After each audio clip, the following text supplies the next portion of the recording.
What's up, current and future disc golf addicts? We're going to be jumping into my US trip from this past summer 2025. I'm going to be bringing you along on a round at Juel Park, where I ended up doing something a little bit more different here, trying to get some drone footage for you for some hole previews to take a look. And so Juel Park is typically one of my go-tos when it comes to any field work, or the closest I would get to field work, but still get that feeling of playing around. I'm guilty of it myself, where even though I should be doing more field work, I often find myself just wanting to play rounds. So Juel Park is kind of a happy medium there to learn your discs and distances.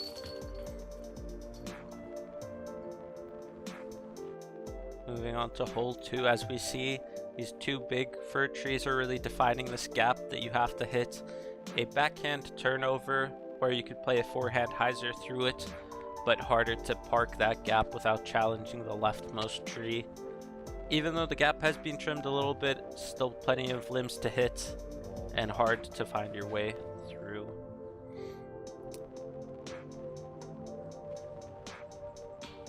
Just missing a little bit low there, still trying to find my stride. So we move on to hole 3, plenty of room out left, backhand turnover, forehand hyzer. The only thing you don't want to do is go too far right into the bush line, and that's really one of the places where you won't have a putt. So hole 3, one of the few holes where on the front 9 the tee pad is longer than on the back 9. So I'm trying to throw my defender flat, have it fade in, but just not giving it enough juice to push forward and catching those early right limbs, and also having that low ceiling putt to contend with. Out at Juel Park though, we're putting on these old mock baskets. I wouldn't know which model specifically, but plenty of spit outs if you're putting too hard, hit the pole, and so you want to watch your speed and then exactly where you're hitting your putts. Hole 4, this is more of that fieldwork feeling that I was talking about, where you can throw any disc in your bag at it, distance wise and also in terms of shot shape. So at this point I'm still trying to get used to these flat to hyzers, or even trying some spike hyzers depending on the distance. Trying to relearn my bag coming into this summer, where I hadn't been playing as much disc golf as I would have liked. Hole 5, we're looking at this basket that's tucked at the back of this grouping of trees and plays a good ways. I believe this one was closer to 350 feet. And so one you really got to throw it hard on, and I end up getting over a little bit too much on my wraith there. Now the mistake to make is right though, because you have that bigger opening in towards the basket, trying to give it a floaty bid. Tapping in my par. Juel Park overall, not one where you'd want to see any bogeys, and so if they do come, they're all mistakes that you would make yourself on the putting green or otherwise when it comes to approaches. Even on a bad drive, because there are so few obstacles, you should be getting up and down most of the time. And with Juel Park also being so open, this was also a fun chance to test out my game proofer here, to see some of my stats on that throw. Still struggling with a little bit of nose up there with that 2% nose upgrade, and then still wanting to loosen up a little bit and get some more rotation on that disc. That's really the two things that I'm trying to work on when it comes to those stats. Nevertheless, still Juel Park, pitch up, get your par, move on to the next hole. And that middle stretch of holes, really, when it comes to the front and back 9, longer holes, and so more pars there, and your birdie opportunities are at the start and at the end, closer to that parking lot area. So hole 7, this is on the edge of what I would consider my birdie holes. Throwing my now a little bit more beaten lucid defender, trying to get a little bit of a flex shot, and ended up turning out just perfect, parking the basket, carding another birdie. Hole 8, again coming back to this mantra of trying to throw the slowest speed of disc that I can at that hole. This is one where I've really been trying to learn to throw my mid-range hard at it. And so that's really what you're seeing here with that rock 3, but not fully committing to the line, and so end up tailing out a little bit. Long putt, but nothing there. Moving on to hole 9. Hole 9, shortest hole on the course, also the best ace opportunity, where your basket is situated next to these apple trees. And the parking lot isn't too close either, so even if you're ace running it, it would really take a big mistake to end up finding it.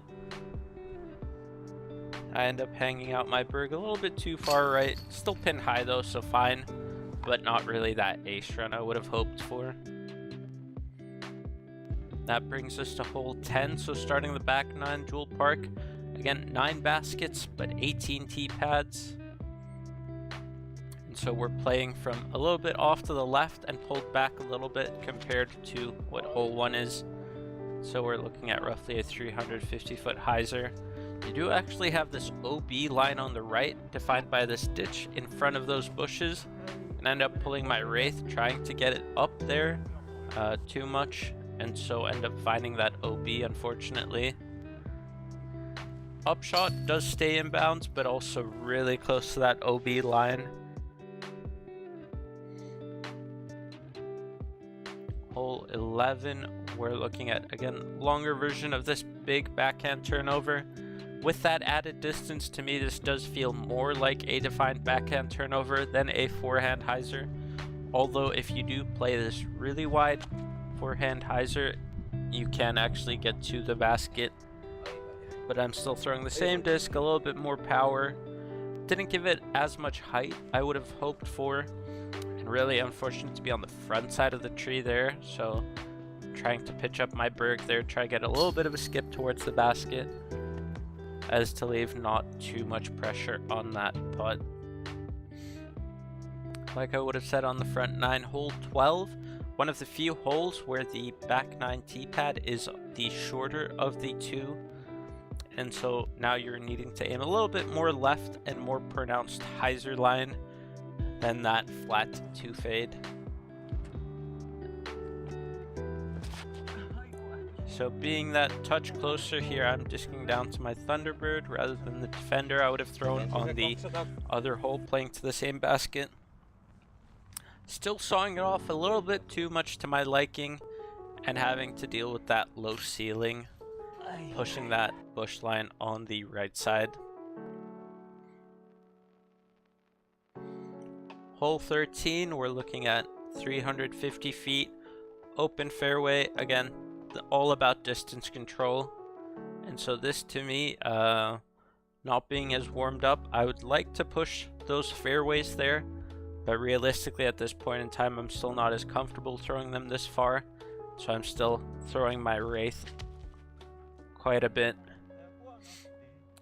And one of the things that I set out to do this summer as well was throw this blue star wraith that I have in my bag that I use typically for distance rollers, to see how it would actually fly, because I rarely ever do throw it for air shots, and so this was one of those opportunities to test it out with not many obstacles in the way. And I would have figured it'd be a lot flippier than I would have expected, based off that flight actually fading out off to the left. Hole 14, again playing to this basket in between this grouping of trees. And this time the tee pad is a little bit more off to the left, and so meaning that you need even more power to hang it outright and have to push in towards the basket, not having that direct line. I end up bailing out left with a little bit of an early release there, still have gaps and space to play it to the basket, but you do have so much space off to the right, it's a little silly to make it a little harder on yourself to card that par. Hole 15, this one's going to be the longest hole on the course at 480 feet. Playing off to this basket in the shadows again at the edge of the park. So another opportunity here to throw my Game Proofer Glow Wraith here. Getting a little bit more speed opening up in that round, getting a little bit more relaxed, also a touch more RPM there. Still struggling with that nose angle. End up throwing my Berg a little bit harder than I thought. Out of my hand, I thought it was perfectly online and should be nice and close, but end up struggling there a little bit on the putting green. Bringing us to then hole 16. Still looking at a flex shot here, or a massive sidearm if you have it, but this one's a very good get, forcing that flex shape, and so you have to know your disc well and still have that power to get all the way up to the green.